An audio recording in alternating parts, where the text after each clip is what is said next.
ദാനിയേലിൻ്റെ പുസ്തകം 23 മുതൽ 46 വരെയുള്ള വചനങ്ങൾ. രണ്ടാം ഭാഗം.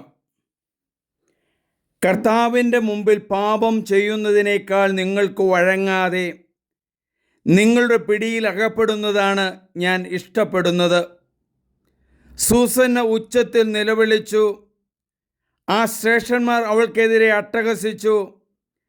അവരിൽ ഒരുവൾ ഓടിച്ചെന്ന് ഉദ്യാനവാതിൽ തുറന്നു. ഉദ്യാനത്തിൽ നിന്ന് അട്ടഹാസം കേട്ടപ്പോൾ സൂസന്നയ്ക്ക് എന്താണ് സംഭവിച്ചതെന്നറിയാൻ വീട്ടിലെ വേലക്കാരെല്ലാവരും ഉദ്യാനത്തിലെ പിൻവാതിലിലൂടെ ഓടിക്കൂടി. ശ്രേഷ്ഠന്മാർ പറഞ്ഞ കഥ കേട്ട് വേലക്കാർ അത്യന്തം ലജ്ജിച്ചു. ഇത്തരത്തിലൊന്നും ഒരിക്കലും സൂസന്നയെപ്പറ്റി അവർ കേട്ടിരുന്നില്ല. അടുത്ത ദിവസം അവളുടെ ഭർത്താവായ യോവാക്കീമിൻ്റെ വീട്ടിൽ ആളുകൾ കൂടിയപ്പോൾ സൂസന്നയെ കൊല്ലുവാനുള്ള ദുരാലോചനയുമായി ആ രണ്ട് ശ്രേഷ്ഠന്മാരും എത്തിച്ചേർന്നു. അവർ ജനത്തോട് പറഞ്ഞു, ഹിൽക്കിയായുടെ മകളും യോവാക്കീമിൻ്റെ ഭാര്യയുമായ സൂസന്നയെ കൊണ്ടുവരുവിൻ. അവർ അവളെ കൊണ്ടുവന്നു. തൻ്റെ മാതാപിതാക്കന്മാരോടും കുട്ടികളോടും ബന്ധുക്കളോടും കൂടെയാണ് അവൾ വന്നത്. സൂസന്ന ചിന്താവിഷ്ടയായിരുന്നു. വളരെ കാര്യങ്ങളെക്കുറിച്ച് ചിന്തിച്ചു. സുന്ദരിയുമായിരുന്നു. അവളുടെ സൗന്ദര്യം ആസ്വദിക്കാൻ വേണ്ടി മൂടുപടം മാറ്റാൻ ആ ദുഷ്ടന്മാർ ആജ്ഞാപിച്ചു. അവളുടെ കുടുംബങ്ങളും കൂട്ടുകാരും അവളെ കണ്ട എല്ലാവരും കരഞ്ഞു. അപ്പോൾ ആ രണ്ട് ശ്രേഷ്ഠന്മാർ ജനമധ്യേ എഴുന്നേറ്റ് നിന്ന് അവളുടെ തലയിൽ കരങ്ങൾ വച്ചു. അവൾ കരഞ്ഞുകൊണ്ട് സ്വർഗത്തിലേക്ക് ദൃഷ്ടികൾ ഉയർത്തി. അവൾ കർത്താവിൽ ആശ്രയം അർപ്പിച്ചു. ശ്രേഷ്ഠന്മാർ പറഞ്ഞു, ഞങ്ങൾ തനിച്ച് ഉദ്യാനത്തിൽ നടക്കുമ്പോൾ ഇവൾ രണ്ട് തോഴിമാരോടൊപ്പം വരികയും ഉദ്യാനവാതിൽ അടച്ചതിന് ശേഷം തോഴിമാരെ പറഞ്ഞു വിടുകയും ചെയ്തു. അപ്പോൾ അവിടെ ഒളിച്ചിരുന്ന ഒരു യുവാവ് വന്ന് ഇവളോടുകൂടെ ശയിച്ചു. ഞങ്ങൾ ഉദ്യാനത്തിൽ ഒരു കോണിലിരുന്ന് ഈ ദുഷ്ടത കണ്ട് ഞങ്ങൾ ഓടിച്ചെന്നു. അവർ ആലിംഗനം ചെയ്യുന്നത് ഞങ്ങൾ കണ്ടു. അവൻ ഞങ്ങളെക്കാൾ ശക്തനായിരുന്നതിനാൽ ഞങ്ങൾക്കവനെ പിടിക്കാൻ കഴിഞ്ഞില്ല. അവൻ വാതിൽ തുറന്ന് ഓടിമറഞ്ഞു. അതുകൊണ്ട് ഞങ്ങൾ ഇവളെ പിടിച്ച് അവൻ ആരാണെന്ന് ചോദിച്ചു. അവൾ പറഞ്ഞില്ല. ഇത് ഞങ്ങൾ സാക്ഷ്യപ്പെടുത്തുന്നു. കൂടെയിരുന്നവർ അവരെ വിശ്വസിച്ചു. കാരണം അവർ ജനത്തിൻ്റെ ശ്രേഷ്ഠന്മാരും ന്യായാധിപന്മാരുമായിരുന്നു. അവർ അവളെ മരണത്തിന് വിധിച്ചു. അപ്പോൾ സൂസന്ന അത്യുച്ചത്തിൽ നിലവിളിച്ചു പറഞ്ഞു, നിത്യനായ ദൈവമേ, രഹസ്യങ്ങളെ വിവേചിക്കുന്നവനെ, വസ്തുക്കൾ ഉണ്ടാകുന്നതിന് മുമ്പ് തന്നെ അവയെ അറിയുന്നവനെ, ഇവർ എനിക്കെതിരെ കള്ളസാക്ഷ്യം പറഞ്ഞെന്ന് അങ്ങ് അറിയുന്നുവല്ലോ.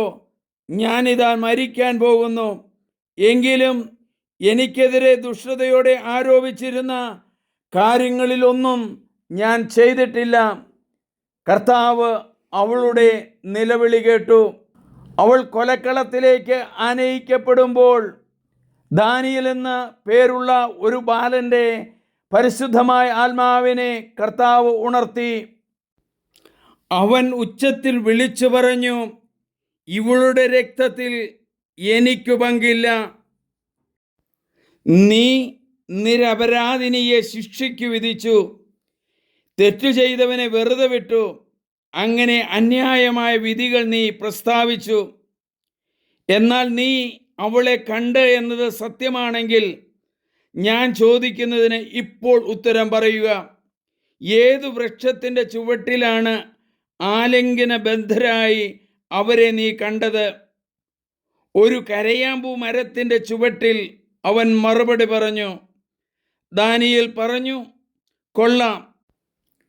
ദൈവമേ, സൂസന്നയെ കള്ളക്കേസിൽ ചെയ്യാത്ത തെറ്റിൽ ആരോപിച്ച് കുടുക്കി മരണത്തിലേക്ക് കൊണ്ടുപോകുമ്പോൾ സൂസന്ന നിലവിളിച്ചു പറഞ്ഞല്ലോ, നിത്യനായ ദൈവമേ, രഹസ്യങ്ങളെ വിവേചിക്കുന്നവനെ, വസ്തുതകൾ ഉണ്ടാകുന്നതിന് മുമ്പ് തന്നെ അവയെ അറിയുന്നവനെ, അവളുടെ കണ്ണുനീരിൻ്റെ പ്രാർത്ഥന കേട്ട നാഥ, ഞങ്ങളങ്ങയെ ആരാധിക്കുന്നു. നിഷ്കളങ്കമായ ഹൃദയത്തോടെ ദൈവസന്നിധിയിൽ കരയുമ്പോൾ ദൈവം പ്രാർത്ഥന കേൾക്കുന്നു എന്നുള്ള ഉറച്ച ബോധ്യം ഞങ്ങൾക്ക് നൽകണമേ. നിഷ്കളങ്കമായ ഹൃദയത്തോടെ മകൻ്റെ മകളുടെ രോഗത്തിനു വേണ്ടി പ്രാർത്ഥിക്കുമ്പോൾ സൗഖ്യപ്പെടുന്നു എന്നുള്ള ബോധ്യം ഞങ്ങൾക്ക് നൽകണമേ. നിഷ്കളങ്കമായി തമ്പുരാൻ്റെ മുമ്പിൽ കരങ്ങൾ ഉയർത്തി പ്രാർത്ഥിക്കുമ്പോൾ നല്ല ഡോക്ടേഴ്സിനെ, നേഴ്സുമാരെ, വക്കീലന്മാരെ നൽകി ചെയ്യാത്ത തെറ്റിൽ നിന്ന് ഞങ്ങളെ മോചിപ്പിച്ച 100 ചരിത്രങ്ങളുണ്ടല്ലോ. നിഷ്കളങ്കതയുടെ രക്തം ഈ ഭൂമിയിൽ വീഴുവാൻ അങ്ങ് ആഗ്രഹിച്ചില്ല. ദാനിയേലിനെ നിയോഗിച്ചുകൊണ്ട് അവളെ രക്ഷിക്കുവാനായിട്ട് വരുന്ന കാര്യങ്ങൾ നന്ദിയോടെ ഓർക്കുന്നു.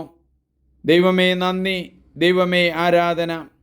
സ്നേഹമുള്ളവരെ, ദാനിയേലിൻ്റെ പുസ്തകത്തിൽ 13-ാം അധ്യായത്തിൽ 23 മുതൽ 26 വരെയുള്ള വചനങ്ങളാണ് 2-ാം ഭാഗത്ത് നമ്മൾ കണ്ടത്.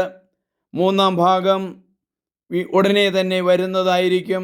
നിങ്ങൾ കാണണം, സബ്സ്ക്രൈബ് ചെയ്യണം, മറ്റുള്ളവർക്ക് ഷെയർ ചെയ്യണം. എൻ്റെ പേര് ഫാദർ സണ്ണി പുൽപ്പറമ്പിൽ CMI.